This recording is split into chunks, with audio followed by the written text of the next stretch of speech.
Hello, this is Tevz the Unknown, and I'm here to talk about the Elimination Chamber that just took place at Chicago on ESPN for those of you in the States and Netflix for those of you internationally. So I want to go through each match and then give my thoughts on the PLE as a whole. So without further ado, let's jump into this first match, which was the Women's Elimination Chamber match. So Kiana James and Tiffany Stratton started out the match. And I will say this. Kiana James has been really impressing me as of late. Her strength, she is deceptively strong. Okay, if you can lift Nia Jax up with ease, that is freaking wild. And that it was just insane. But anyways, what got me in this match was her athleticism and her tenacity, and especially when Asuka was coming out of the chamber pod just barely. Kiana James went right after her. I mean, just beating the shit out of out of Asuka up until um Tiffany came from behind and just messed up the whole thing because that's when Asuka, regained herself, recomposed herself, was angry as shit, and then beat the shit out of Kiana and Tiffany Stratton for good measure. But yeah, Kiana was definitely dominating, I felt, and she was really picking her spots in the early parts of the match. Especially when she was gonna get hit with the Sister Abigail from Alexa Bliss, who had just recently jumped off the top of the pod and took out everywhere except Kiana James. Kiana James went after her and then found herself caught in the Sister Abigail up until Asuka hit her with the poison mist, hit Bliss with the mist, and Kiana James rolled her up into 1, 2, 3. But even then, with Kiana James' tenacity, would not save her against Raquel because as soon as she came into the match, she just dominated, truly became the MVP of that match, and just dominated everybody.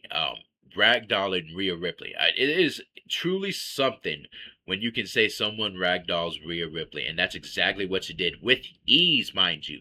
And they've had some time in NXT where they had that, I believe, that Falls Count Anywhere match, which was crazy. But yeah, she's just ragdolling her, throwing her up against the the steel of the chamber. It was crazy. Um, and unfortunately for Kiana, she had to face some of that brutality. And she got slammed. She got slammed through that whole pod by Raquel Rodriguez. Threw her back in the ring, and then proceeded to Tejano bomb Asuka, and did the Roman Reigns of smash them and stack them, and she pinned both Kiana and Asuka for the 1, 2, 3, eliminated them both. So now it was just down to three, with Tiffany Stratton, Rhea Ripley, and Raquel Rodriguez. And it was a good flow in the match. And it was Raquel and Tiffany on the turnbuckle. They were fighting on the turnbuckle, but Raquel was getting the better of the situation up until Rhea Ripley does that little flip senton that she usually does on the apron to attack somebody on the outside. She does that, throwing her body onto Raquel, and that sets up Raquel for Tiffany's moonsault, and she gets pinned 1, 2, 3. And I was a little mad about that because I had Raquel winning and somehow getting herself finagling herself into the whole Stephanie Baker, Liv Morgan match, and it becoming a triple threat, and then eventually you could probably maybe do a qualifying match to see who faces Jade Cargill at WrestleMania, but that didn't happen. Tiffany Stratton pinned Raquel, and so now it was down to Tiffany and Rhea, and it was good back and forth between the two, but in the end, Tiffany got caught on the top rope and she got pushed into the pods by Rhea, and then Rhea hit her with the riptide, and it was 1, 2, 3, and so officially now at WrestleMania it would be Rhea Ripley versus Jade Cargill for the WWE Women's Championship at WrestleMania 42, which is an interesting thing because I don't know who would win that one because it's Rhea Ripley, okay, say that, but it's Jade Cargill, also because you want to legitimize her run as a champion, her herself as a singles competitor. And she hasn't really had that many defenses, so it just would seem kind of weird if you're trying to build Jade to be this big star and then have her lose to Rhea Ripley. And then also on Rhea Ripley's side, she's like the biggest megastar. She is the megastar of WWE right now. I'm sorry for some of you Roman Reigns fans, but Roman hasn't really been there. And if you're looking for someone to carry that torch, Rhea Ripley is that wrestler. She is that megastar. And it just would be something weird for them to, for Rhea Ripley to move from Netflix, which is like the biggest show in WWE right now, and obviously the best show.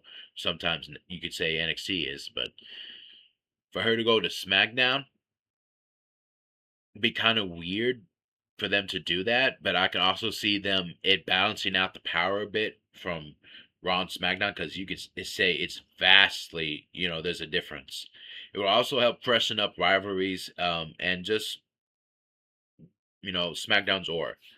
So I could see where you can make a case for Rhea Ripley winning and staying on SmackDown, but I just at the expense of Jade and her championship run, which again she hasn't really fought anybody, and that's on Triple H, the Booker, for not having that happen.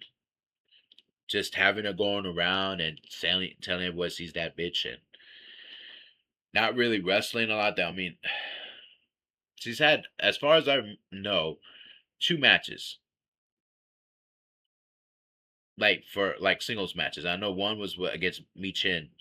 I think that was a match, and then Jordan Grace most recently. So yeah, I just don't see who would win that one, and we'll go more into that for WrestleMania. But for tonight, the women's elimination chamber match winner is Rhea Bloody Ripley.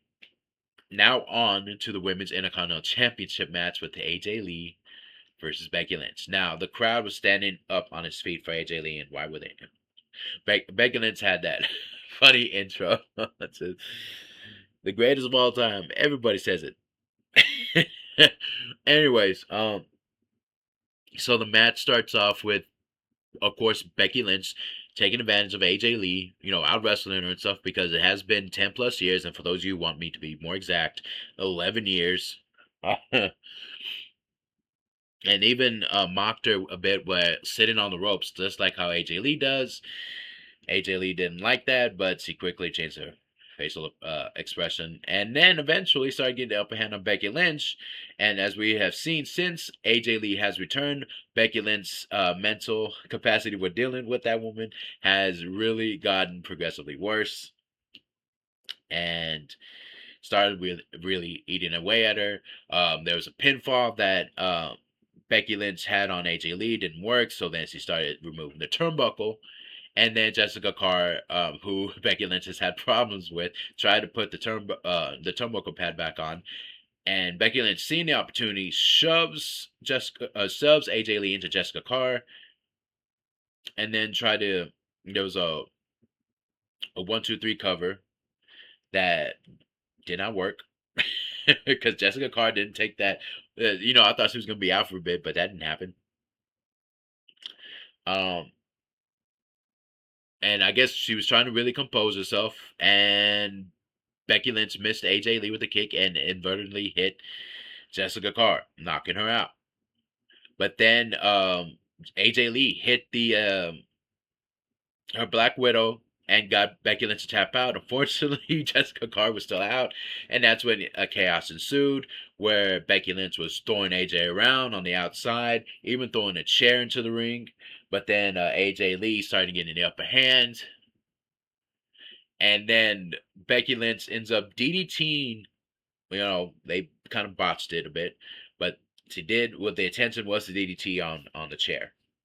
There was a few little bumps in here and there, especially towards the end of the match. But anyways, trying to DDT'd her on the chair and then hit her with a manhandle slam. And I'm thinking, okay, that's it, because I had Becky Lynch winning this match and then her doing something shady, and then we'll get the rematch at WrestleMania. But that all dashed when AJ Lee kicked out and Becky Lynch was beside herself. And she's like, okay, I'm gonna end this now. Trying to throw AJ Lee into the exposed turnbuckle, and Jessica Carr stopped it, which further pissed Becky Lynch off. And then there was a little botch because they were trying to do the. I know they were trying to do the Black Widow again, but it didn't work. So they had to. It was a little sloppy, but in the end, um, AJ Lee hits her Black Widow again, and Becky Lynch taps out and sees your new Intercontinental Champion. And my God, Raw is going to be something else because he's going to go on a tirade. Becky Lynch is going to go on a tirade and he's going to blame Jessica Carr for being corrupt and shit. I absolutely love Becky Lynch's character at this point. The stuff that she does is absolutely. I just love it so much. But this will obviously set up their WrestleMania match. Uh, so yeah, they're definitely gonna fight again in WrestleMania 42. Definitely again, did not like how I was wrong again, but I was happy to be wrong because it was really cool to see AJ Lee hold up that title and get the pyro and having her be the Intercontinental Champion. And so she is going to head into WrestleMania, as she said, as the Intercontinental Champion. So that's gonna be a lot of fun. Those little parts. All right, on to the next match. Um, CM Punk versus Finn Balor. And let me say something about this one. CM Punk coming out to the old Jordan Bulls intro was absolutely amazing. I love that, man. He's walking down the hallway and they have that music playing. Oh, it just brought me back, bro. It's goat shit recognizing goat shit right there. I mean, goat entrance from a goat. So so that was really cool. And then obviously Punk having Larry Forever on the jacket. Now, damn, that teared me up a little bit. But yeah, Finn Balor knew he was walking into the whole thing as as the underdog and not as the crowd favorite because obviously they're behind their homegrown boy CM Punk, as they always are. Even if Punk is the bad guy, they're never going to turn on him. But it was Finn Balor had to really come after Punk, and that's what he came after. You can see the bit of the confidence in him a lot more than you have recently. I mean, in other matches and stuff. And Finn Balor again said he was going to do this on his own. And to his credit, he did. This went back. It was really like Punk was bleeding from the mouth, and he got punched in the mouth, and his ribs were kind of messed up as well throughout this match. Um, he hit the coup de grace on Punk, and Punk kicked out. Punk hitting the go to sleep, but only for Finn Balor to go rolling to the outside.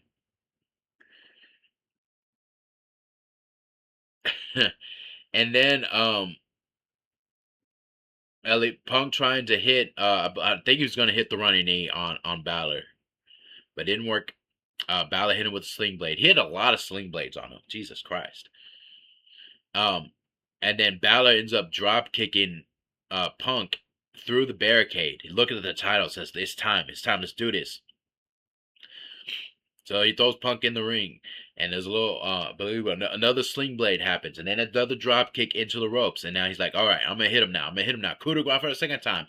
Punk puts up his foot and reverses that coup de grace into a sharpshooter, and I was like, he's a little stumble there, but my God, I thought that was a really cool. I thought that was still a really cool spot.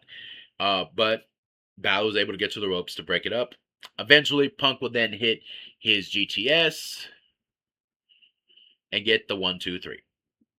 And then I would thought shenanigans would happen at the end, probably with Judgment Day jumping Punk or something, and Balor getting him off and say they leave him alone, and then get a little dissension between Judgment Day and Balor. But none of that happened. We just had Balor go and shake his hand, and even then, I thought maybe there'll be some dissension with Judgment Day coming out and being like, "Hey, what the hell are you doing?" So that didn't happen. But we did get Punk and his wife celebrating in the middle of the ring as champions, and that was a really cool. That was a really cool moment. And I almost thought Roman Reigns was going to come out and Superman punch him or spear him, even during that celebration or something. That would have been really cool, but that didn't happen. I thought the match was pretty good, but I felt like it could have gone longer, and I would have at least liked Finn Balor to kick out of a GTS. Just saying, just once. Even if Punk followed her up with another GTS, still would have been really great. But it is what it is. Punk is still your champion, so it will be Roman Reigns versus Punk in the main event of WrestleMania, most likely night 2. And then anybody who was waiting for something truly epic to come out of that, great, for which has been teased over the past few weeks on Raw and SmackDown, depends on how you feel about Danhausen. I don't know a lot about Danhausen, but I do know he's really random and really funny. So for anybody who's expecting something really big to happen, like over the top, like some people saying Chris Jericho, or some people like Brock Lesnar gonna somehow come out of there. That was before Brock Lesnar showed up on Raw, with Paul Heyman, talking about an open challenge at WrestleMania. But either way, it was Danhausen, and he gave Michael Cole some teeth. Danhausen is WWE now. Um, I'm pretty sure I'm going to learn more about him um, going forward because now he is in WWE. So there's that. So now here we are, the final match, the men's elimination chamber match. So this match was pretty good too. It was not better than the women's match, but it was still pretty good. So it started off with the young OG, Cody Rhodes, the young OG, Javon Evans and Cody Rhodes, and Javon Evans, was kind of dominating a little bit on Cody Rhodes before Cody Rhodes took over with a bit more of a sternness and physicality. And then Trick Williams started to come in there, and he started that flair. Man, I'll say this right now. He is another rising star. The way he came out and these people were going crazy for him even on top of the pod, whoop that trick, whoop that trick, yeah, whoop that trick, whoop that trick, I like it. No, but you see them vibing. It was just, you just loved it. It's a different thing from the Yeet moment for sure. It's just more of a flair, more of like a swag. You know what I mean? It's just something. It's just something. You know what I mean? I can almost say like his attire in a way is almost like a Ric Flair, Booker T esque. Like he's got the Booker T esque kind of charisma, but with a dash of Ric Flair, I would say, in the Flair department, the way he comes out and ways when his lemon pepper steppers and the entrances and stuff like that. It's just really cool. But anyways, so Trick Williams comes in and he starts dominating them. Started taking over the match with his flair. But it was still there was still moments where Javon Evans would hit some really cool moves. But the funniest part was when Logan Paul came in and they automatically beat the shit out of him. I mean, beat the living crap out of him, and I was just like hooting, hollering, just yes, beat his ass. And then Trick and Cody throw him through the pod before focusing in on himself, and then eventually, Logan will get himself immersed into the match, and then believe it was LA Knight that came out next. Yeah, I believe it was LA Knight that came out next. I'm trying to think. Yeah. So I thought the match was doing pretty good. They had some WTF or OMG moments for sure. Um, man, I will say this. Logan Paul hit that move on Javon Evans, and it did not look right. It looked like Javon, was trying to sell for it, but also couldn't get his neck up, and also Logan Paul was trying to hit that shit like really fast, and it looked like Javon kind of got his neck jammed. I'm hoping he's all right. I mean, he was walking, but not on his own, so I'm hoping he was all right. But Logan Paul ends up, getting that match, getting that pinfall. And that's what Logan Paul was doing other than Javon Evans, he was just picking apart everybody and just kind of like covering people. And so he's able to then get LA Knight after LA Knight did a move, and I believe, I forgot who hit him. I think it was Randy Orton. I'm not sure. But Logan Paul ends up eliminating LA Knight, and oh boy, I was so pissed when he eliminated Trick Williams. Bro, I was so heated when that happened. And so then it came down to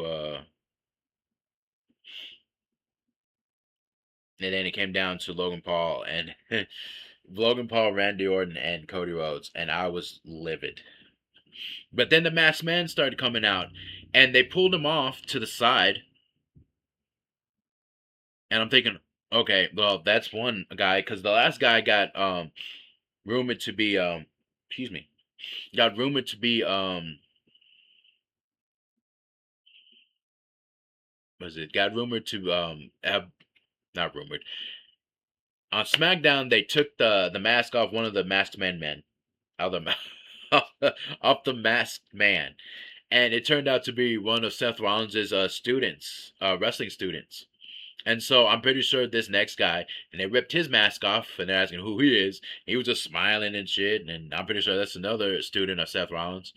And while they were all worried about that, and got Logan Paul distracted because he was gonna pick the bones again, in comes another masked man, and he super kicks Logan Paul, and then curb stomps him, and then Cody Rhodes goes and gets the 1, 2, 3, and then there's this moment of where he's looking, the masked man's looking in the ring, and then he takes off his mask, and behold, it's Seth freaking Rollins. Seth Rollins was the masked man. Paul Heyman was like, "Oh my god, no, no, no!" Like on the outside screaming, eyes all bugged out. You know how Paul Heyman does. But it's Seth Rollins, who I'm pretty sure has still not fully recovered from this shoulder injury, and I think they said that Braun Breaker might be ready, or he might not. No, never mind. I forgot. He won't be ready. But Seth Rollins went in there and he cost Logan Paul the match. He curved. Everyone's like, that was crazy. I did not expect him to show up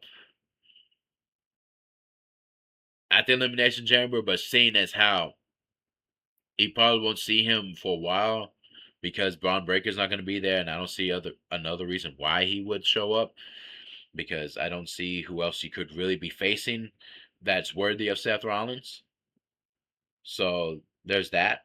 And then at the end, it came down to two: protege versus mentor, Randy Orton versus Cody Rhodes. And we're like, here we go. But there's people still looking to the side. I'm looking like, who the hell's coming? And I just knew it's fucking Drew McIntyre. And that's what happened. Drew McIntyre came in, hit Cody Rhodes with the belt, and just started beating the shit out of him. I'm thinking, oh shit, here we go. But then, Randy Orton gets involved and hits Drew McIntyre with an RKO. And then Cody Rhodes goes and hits him with the crossroads. And right after that, boom, Randy Orton hits the RKO to Cody Rhodes, right? And pins him 1, 2, 3. And here you have it. Randy Orton is going to WrestleMania to face Drew McIntyre, but hold that all up. Because later on, it was Nick Aldis getting pissed at Drew McIntyre for interfering himself in a match yet again. So now he makes the match with Cody Rhodes versus Drew McIntyre for this Friday night on SmackDown.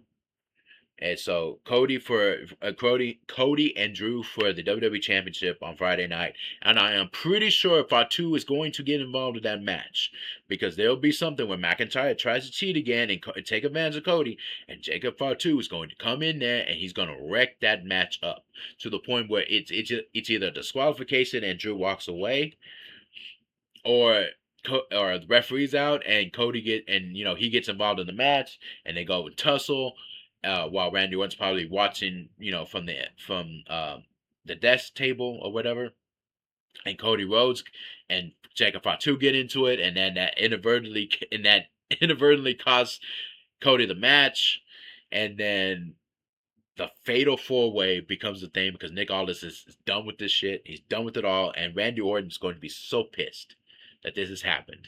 But it will be a fatal four way match at WrestleMania, which is what they're building up to be Drew McIntyre versus Randy Orton versus Cody Rhodes versus Jacob Fatu for the WWE Championship and WWE Undisputed Championship. And so I feel like that's what's going to happen, and it's eventually going to lead to maybe the discovery of Randy Orton being the one who took out Jacob, because I have been saying this online and I'm still sticking with this. Randy Orton took out Jacob Fatu because Jacob Fatu was the greatest threat to Cody's championship, and most importantly, Randy's path to the championship. He knew that he could beat Cody, but not Jacob. So he took out Jacob first. And he punted him. That's why he lost all his teeth. And then Jay getting hurt. Now I'm thinking he took Jay out to lower the number of competitors in the Elimination Chamber, but unfortunately it didn't work out because Nick Aldis just replaced him with somebody else, Logan Paul, and essentially you could say he was weaker than Jay. If you so there it is, and that builds into more of the story where Cody's like, what the like a total WTF moment. Drew McIntyre feels like, I've I've been proven innocent of all this. But then again, his actions of screwing over Cody Rhodes and Jacob Fatu over the last several weeks still gives them enough, especially Jacob, enough to warrant to still kick his ass. But obviously, him and Orton are it's going to really explode in this fatal four way, and I believe those fatal four ways are no disqualification. So it's going to be a crazy match. But nonetheless, that's WrestleMania. We'll go into that later on. But here it is. Randy Orton is your men's elimination chamber winner. As a PLE as a whole now, I thought even though it had its moments, I thought it was just pretty decent. I felt like there were some obvious things that they could have done. Had Roman Reigns return, having other things happen. I thought it would have been kind of crazy to have Jacob Fatu also get involved towards the end there, but that didn't happen either. But there was just some things that just didn't happen that I feel like it could have made like upped it a bit. But all in all, it was a decent PLE. What like a lot of the PLEs had just been pretty decent. Like Royal Rumble was pretty fun, but it was still kind of you know what I mean? So that's what it's kind of been. It's been kind of okay. It's been like a thumbs up, like you did pretty good. But no, but this still fun, you know. But it just felt like okay, on to the next, on to WrestleMania, where sales are just not going the way they expected to go, and you can blame TKO for the raised prices. It's their greediness knows no bounds. I say that, and also the product as a whole is not as great since, and has not been as great since WrestleMania 40. Yeah, you blame that solely on Triple H because as a booker, you should be better than this, and he has not. There's been some things he's been pretty good at, but not a lot. So I'm just hoping that they just need something. You know what I mean? And hopefully with WrestleMania coming around, they'll up the ante in the next several weeks. But we'll have to wait and see. Hopefully WrestleMania 42 is better than 41 because 41 was kind of a letdown. It still had its moments of WrestleMania 41, but again, it was kind of a letdown, and that's been kind of what Triple H has been serving up as of late, which has pissed off ESPN because they were thinking they were getting like something really great, and it hasn't been really great. It's been okay or good, but not really great, not awesome, not off, oh, fucking amazing. I think it's time to mend things with the final boss and get his ass back here. Just saying. All right, you guys, that is my review of the Elimination Chamber. How did y'all feel about this? Let me know in the comment section if y'all watch this video. And again, people, I truly appreciate all the views I am getting on my videos. I'm really appreciative of it, and so thank you guys for that. Like, comment, subscribe. Um, and as always, stay safe. The world keeps getting crazier and crazier, especially with the news today. Or as is now looking like yesterday. um,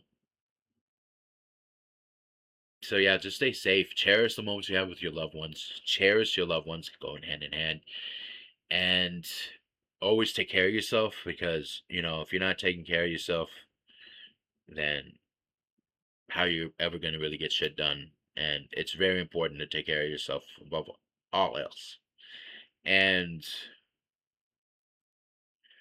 if you're still here, man, if you're still here, you know, then don't waste any more time. Go out there, accomplish your goals, make your dreams come true because we're on a limited time, especially in these days, and we just got to make the most of it. All right, you guys. Hope to see you in the next video.